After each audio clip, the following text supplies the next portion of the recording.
اجلاس میں کیا اہم واقعہ ہوا اور چیئرمین سینٹ نے کس ممبر کو جھاڑ پلا دی اور وہ ایک طرح سے ایوان سے واک آؤٹ کر گیا، اور وہ پیپلز پارٹی کا ایک سینئر ممبر تھا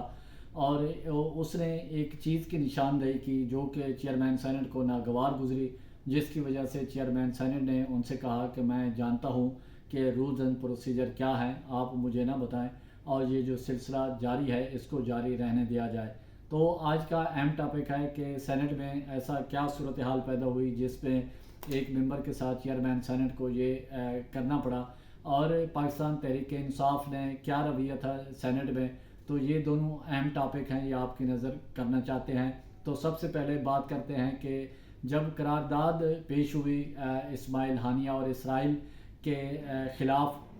اسماعیل ہانیہ کی شہادت پر اور کشمیر کے حوالے سے، تو جو پاکستان پیپلز پارٹی کے سینئر ممبر ہیں سینیٹر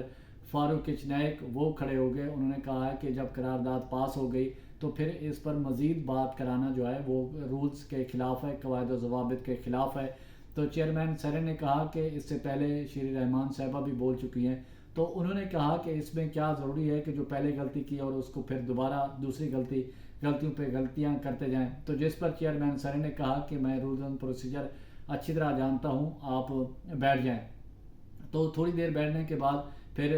فاروق کچنیک جو ہیں، سینیٹر فاروق کچنیک پیپلز پارٹی کے سینئر سینیٹر ہیں، تو وہ انہوں نے پھر ایوان سے ایک طرح سے واک آؤٹ کر کے چلے گئے، اور چیئرمین سینٹ نے کسی کو ان کو منانے کے لیے نہیں بھیجا، اور چیئرمین سینٹ نے کہا کہ وہ اچھی طرح جانتے ہیں قواعد و ضوابط کیا ہیں۔ اور دوسرا، سینٹ میں جو پبلک اکاؤنٹس کمیٹی کے لیے نام تھے ان کی منظوری ہونی تھی،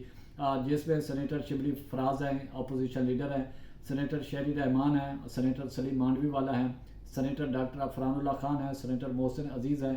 سینیٹر اون عباس ہیں۔ تو ان کے پبلک اکاؤنٹس کمیٹی کے لیے ممبرز کے لیے منظوری ہونی تھی، اور یہ معاملہ آج مؤخر کر دیا گیا ہے۔ اور دوسرا، پھر قائمہ کمیٹیوں کے لیے جو ایک رپورٹ پیش کرنی تھی، بل پیش کرنے تھے، تو اس حوالے سے بھی وہ آج کا جو ایجنڈا ہے وہ مؤخر ایک طرح سے ہو گیا ہے، اور جو چیئرمین سینٹ ہے، اور اسی طرح پیپلز بانی پی ٹی آئی کے رہائی کے حوالے سے نعرے بھی لگے۔ شبلی فراز نے حکومت پر سخت تنقید بھی کی، اور پی ٹی آئی کے ارکان جو سینٹ ہے وہ سیاہ پٹیاں باندھ کر اور حکومت کے خلاف شدید شور شرابہ ہوا، نعرے بازی کی، اور جس پر پھر چیئرمین سینٹ نے اجلاس جو ہے کل تک ملتوی کر دیا ہے، اس ساری صورتحال کو دیکھتے ہوئے شدید احتجاج کے باعث۔ تو اسی دوران وفاقی وزیر قانون متعدد بار ڈائس پر بھی گئے اور چیئرمین سینٹ سے کہا کہ ان کو شور شرابہ بند کر رہے ہیں ورنہ پھر اجلاس ملتوی کر دیں۔ آپ کو بتاتے چلے یہ اہم اجلاس بلایا گیا تھا الیکشن ایکٹ کے منظوری کے حوالے سے، تو کیونکہ قومی اسمبلی کا اجلاس تھوڑی دیر چلا، کیونکہ ممبر قومی اسمبلی جو ہے ممتاز مصطفیٰ، ان کی ڈیتھ ہو گئی تھی، جس کی وجہ سے اجلاس روایتی طور پر مختصر رہا اور معمول کا جو ایجنڈا ہے اس کو مؤخر کرنا پڑا، اور جس کی وجہ سے وہ بل بھی آئے جو الیکشن ایکٹ کا، وہ سینٹ میں نہیں آ سکا۔ اسی کے ساتھ پرچار کی ٹیم کو اجازت دیں، گرد و نواح کا خاص خیال رکھیں، لوگوں کے لیے آسانیاں پیدا کریں۔